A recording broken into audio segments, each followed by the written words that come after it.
We light the first candle, honoring Judaism. When God had finished showing human beings the earth, he said to them, "See how beautiful my world is. I created it for your sake. Take care of my world and do not destroy it. For if you do, there will be no one else to repair it." We light the second candle honoring Christianity, a psalm of David. "The earth is the Lord's and the fullness thereof, the world and they that dwell therein." We light the third candle honoring Taoism. Nature does not hurry, yet everything is accomplished. We light the fourth candle honoring Hinduism. Let there be peace in the sky and in the atmosphere. Let there be peace in the plant world and in the forests. Let the cosmic powers be peaceful. Let the Brahman, the true essence and source of life, be peaceful. Let there be undiluted, fulfilling peace everywhere. We light the fifth candle honoring Buddhism. If we are going to save this planet, we need to seek a new ecological order, to look at the life we lead and then work together for the benefit of all. Unless we work together, no solution can be found. By moving away from self-centeredness, we can help decrease much of the suffering in the world. We light the sixth candle honoring the spirituality of the Sioux. The frog does not drink up the pond in which he lives. We light the final candle honoring the religion of the Kikiyu. You must treat the earth well. It was not given to you by your parents. It is loaned to you by your children.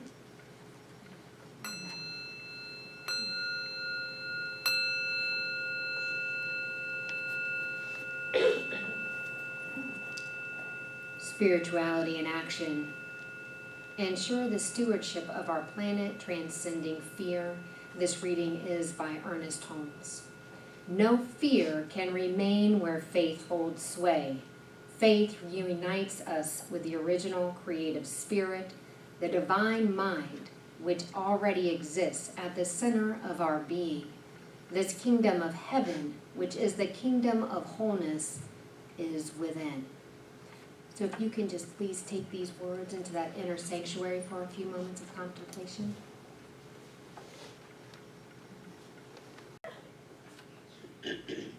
So how good it is to be right where God is. That is our very core of our soul. It is interwoven into this tapestry of our own being. But there is absolutely no way to be separate from God.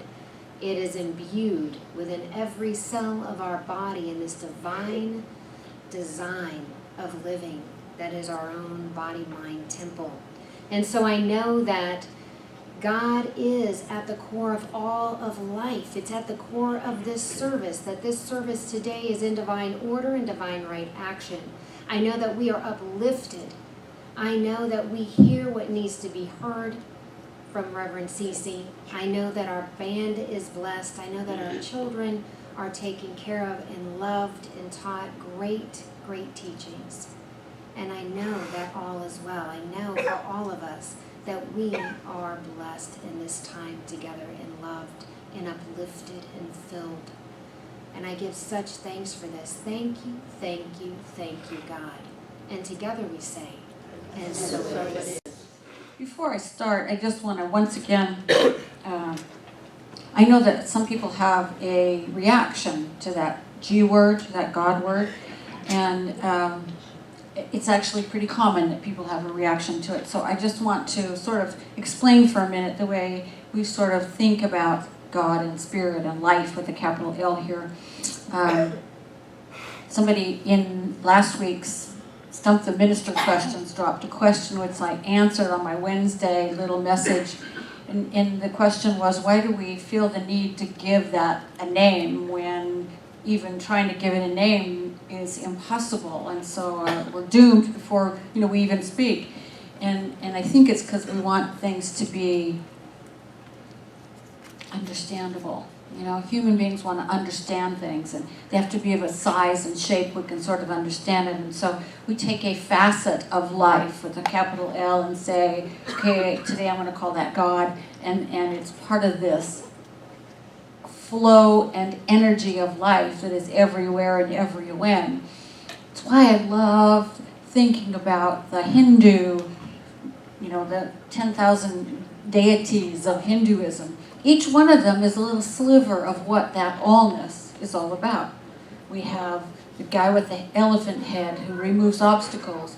We have, I'm not thinking about the rest of them, but anyway, each one of them is a specific face or facet or perspective on the whole, but they're all one thing, right? Just like all this in the universe is one thing, which is how we think about it. It's the allness of everything, the isness of everything. So with that little predicate, it's one of the reasons I try to find lots of words for it in any topic I'm covering. I call it God or Spirit or the universe or whatever, because I think we all sort of have our own unique entry point into thinking about that. So today our topic is Transcending Fear, and our topic, our value for the month is love. So on August 15th, 1959, our founder Ernest Holmes gave a speech that's become, I think, very famous here, and it's one of my all-time favorite pieces of spiritual wisdom. For 60 years, Centers for Spiritual Living had a summer conference every year at Asilomar State Park, which is near Monterey, Pacific Grove, California. And every year on the last day of the conference, while he was still around, Ernest Holmes gave the Sunday talk as part of the last day. It was known as his Sermon by the Sea. And in 1959, he gave a whopper. He gave a great Sermon by the Sea. But nobody knew at that moment it would be his last one, and it was. He died in April of 1960. So I want to read to you a very small part of his Sermon by the Sea, which was just reprinted in our Science of Mind magazine for August. Because this year, after a 5-year hiatus, there was another summer conference at Asilomar. We're going to try to go back as often as we can, but it was taken over by a private company, and they've started demanding giant deposits from us, even though we've been there for 65 years. So here it is. It would be wonderful indeed if a group of persons should arrive on earth who were for something and against nothing. This would be the summum bonum of human organization, wouldn't it? It is in the life of the individual. Find me one person who is for something and against nothing, who is redeemed enough not to condemn others out of the burden of his soul, and I will find another Savior, another Jesus, and an exalted human being. Find me one person who no longer has any fear of the universe or of God or of man or of anything else, and you will have brought to me someone in whose presence we may sit, and fear shall vanish as the clouds before the sunlight.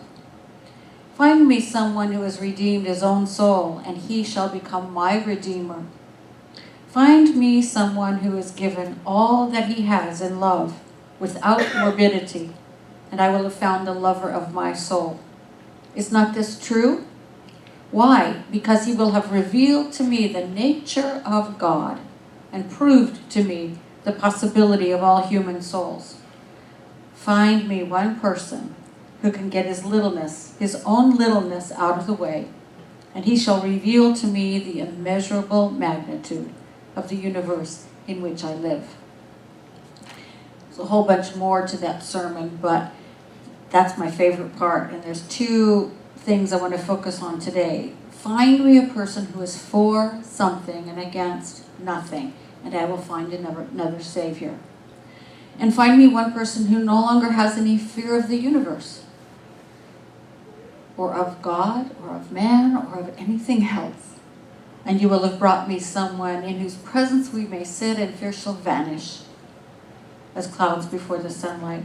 You know, I think those two statements actually are tied together in a really important way, because I think once we start letting go of our fears, we are able then to stand for what we believe and not against anything. It's our fear that drives us being against, right? We feel like we have to stand up and beat our chests and make a lot of noise in order to chase away the fear, instead of simply standing for what we want. Holmes is telling us to transcend our fear and let the most beautiful, the most powerful, the most world-changing part of us come out, that which is beyond the fear. And both of those things are pretty difficult to accomplish. Maybe we never accomplish them. Maybe we just, strive to live according to them. Maybe we use those ideals as our North Star, and we hold up decisions. We hold up what's going on up in front of us in the light of those two things. Standing for something and against nothing, and letting fear vanish as clouds before sunlight. We hold those things up and say, I wonder what someone with great courage would do in my situation. We hold our situation up and say, here, in this moment, in this interchange, how can I stand for what I believe and not stand against anything? Maybe that's what we're supposed to do. These are pretty rich instructions for life, actually, and maybe that's what we're supposed to do.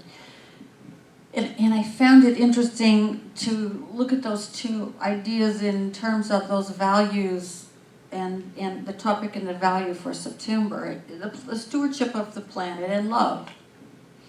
When we love something, we automatically want to steward it. We want to care for it, right? When we love our children, we care for them. When we love our parents, we care for them. When we love ourselves, we care for ourselves. But often, instead of standing for what it is that we love, we're driven by by fear to stand against the people we think are messing with it. And in the book Spiritual Ecology, which is our book for the month, it's a series of essays all about stewardship of our planet. And I don't remember who wrote this one, but I found this quote that I really liked. The current environmental movement is driven by fear of doom and disaster. That cannot be the right motivation for a truly sustainable future. Love and reverence for the earth will automatically result in sustainability, harmony, and coherence. I found that very meaningful because I often get stuck in that place of fear of doom and disaster, But I think this might have been the Sufi editor, whose name is going to slip my mind for a moment, the man who edited this book. What he's saying, in other words, what will bring about the future of the planet is standing strong for what we love. The integrity and the life and the health of the planet, right? Not standing against the things we fear, because when we stand against those that we think are destroying the planet, we're in an angry and sort of hate-filled state. What will bring about the future is love. That's an enormously demanding thing. It truly is. Requiring us to do some pretty dramatic shifting. But I have to tell you, at the end of the introduction to our main text, The Science of Mind, Jean Houston says, if not us, who? And if not now, when? Doesn't it make sense to you that those of us who understand this whole law of cause and effect, that the universe brings to me the experiences that jive with who I am? Doesn't it make sense to you that when we understand that we should be the ones that are standing for and in love instead of reacting in anger and fear? I think so. I think we're particularly well suited to do just that when we think seriously about it. And I think those of us who understand how much energy fear and anger take are well suited to spend that energy instead in love in creativity, in compassion and reverence and stewardship for the planet. And then the question becomes how? How do I do that? How do I start to free myself of the fears? I think the very first thing is to simply acknowledge them, which is hard in our culture to do, particularly for all you people with Y chromosomes out there. All you men. Men are not supposed to be afraid. Just the biggest crock of you know what I ever heard. All of us are afraid. We're human beings. It's like, how can you live in this world and not have frisons of fear from now and again? Living with these issues we live with, which are really demanding issues, we're all afraid from time to time. But when we deny it, we just push it farther and farther down. Acknowledging our fears puts us in the driver's seat. Because when we say, I am afraid, and what is underneath the fear, and what is the thought that's driving what's underneath the fear, we can shift our minds into something larger and freer. We can shift our minds into infinite possibility, right? Fear locks us down into a position. I'm afraid of what that person's doing. And when we can shift out of that a little bit, we're into infinite possibility, which we sometimes call faith. So to really live what we believe and what we teach, we have to shift from a focus on what we fear to a focus on what our intentions are. Are my intentions to care for this planet? Then I need to shift out of fear about what the pebble mine is doing and shift into my intention to be a steward of the planet. We have to shift also into thinking about what our standards of integrity are, and then we act accordingly. Those are two more lodestones for us. And there's a wonderful book written by Maria Nemeth that my first ministerial coach gave me to read. It's called Mastering Life's Energies. And in that book, she gives us kind of a roadmap for doing this by asking sets of questions. How you shift from fear to infinite possibility, from being against to being for what you want to stand for. So instead of asking, what are the worries and concerns behind my fear? She says, ask yourself, what really matters to me in life? And instead of asking, why am I feeling this way? Ask, how is what I'm going through contributing to my own growth? Instead of asking, what are the dynamics causing this fear? We ask, what are my lessons in this moment? How am I being grown by this experience?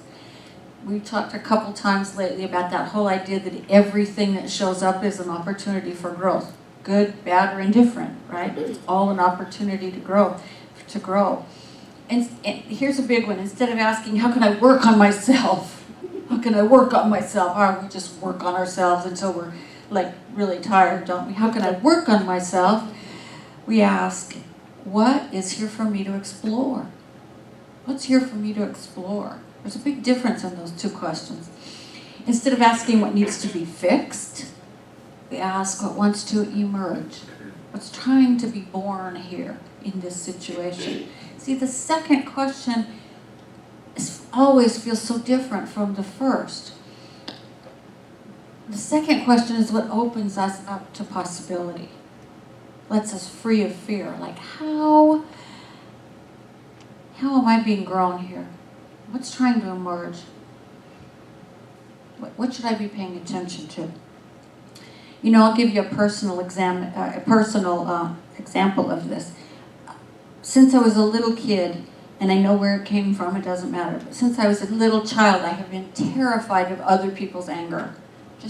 I just want to get under the table and hide. And it occurred to me one day that what I was doing was standing against that person's expression of anger. I was trying to, put up a wall and say, don't put that stuff on me, get away, get away, get away. I didn't do anything wrong, even when I did. That's what I defended myself. And it was all because my sensitive little feelings were getting hurt, right? It occurred to me that it might be different if I were willing to ask, what's here for me to learn? What's here for me to explore and allow? What would happen? I mean, what's the absolute worst that could happen if I just let myself be present in this storm of anger?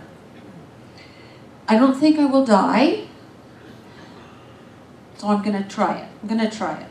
And then I ran into the work of Gary Simmons, who's a unity minister who teaches that the answer to a spate of anger is always, can you tell me more about that? Ooh, talk about a disarming question when someone's yelling at you. Can you tell me more? Can you tell me more about that? It's amazing what it does. It's amazing what it does. I tried it, and I learned that that little phrase gave me time to get myself under control so that I wasn't in a panic mode any longer, but could take a breath and gather my wits and not cringe because my ego feelings were hurt. But the most amazing part is what you get in response. You get what's really going on with the person instead of, they're standing against you. And all of a sudden you're asking them, tell me more. You're asking them, you're giving them permission to say what they need to say, and you will hear them. It's amazing how that changes everything. They offer us more, and with more comes the possibility of resolution, right? Standing for that open space instead of against someone's expression of anger, just blows the lid off, and you can come to what you need to come to. So Maria Nemeth's ideas to ask ourselves the second question in those pairs rather than the first. It points up something really important. Because when we do that, we're not pushing the fear away. That question, how can I work on myself, is sort of like, how can I build up some more armor? But instead, what is here for me to observe is what's the possibility. Instead of pushing fear away, we kind of rise above it, right? We look at it in a different way. And what that looks like to me is courage. And y'all know where that word comes from. It comes from the Latin word for heart. Courage is a matter of the heart, not the head. Courage is what lets us walk forward even though there's some part of us, namely our egos, going, look out, something's going to change if you go there. Look out, it's dangerous. We say, no, I want to know what's here for me to explore. And we activate that force of heart by remembering what our intentions are and by remembering what our own integrity is all about. The standards we try to live by. And we hold those up, and they activate our hearts, and they let us keep moving forward. They let us ask, can you tell me more about that? When somebody's spitting anger at us. That's how we build courage, We bring love and vision and integrity into our own hearts, and then we let those things guide us rather than quaking and shaking and abandoning the situation and, thrashing ourselves like a mule because we ran away. It's simply a matter of being compassionate and loving ourselves and remembering why we're standing where we're standing.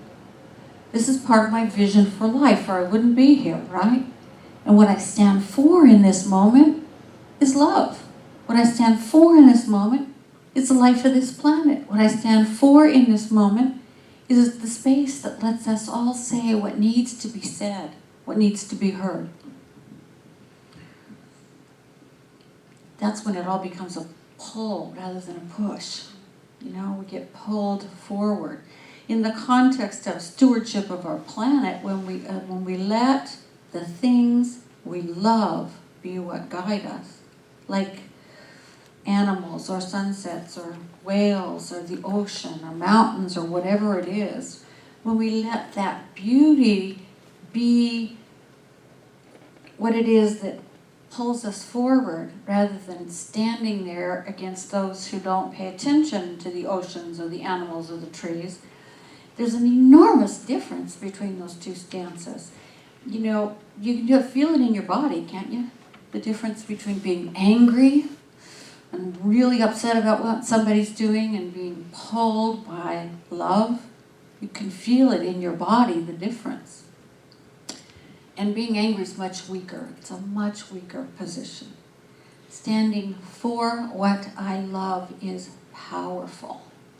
Standing for what you believe in is very powerful. Standing for what you are for and not against anything gives you access to all your energy. You just don't waste any on what someone else is doing. That's what lets us speak up when we ought to speak up. It lets us take action when we ought to take action. It lets us transcend that fear. I transcend my fear of anger or of not being liked or of upsetting the apple cart. And I show up as courageous and loving and kind and compassionate and still firm for what I'm standing for. So I invite you this week to think about what you're really afraid of and spend some time simply identifying the things you want to use as the guideposts to get beyond your fear. Like, what is the vision that you hold for your own life? How do you want to show up in the world? How do you want to show up in the world?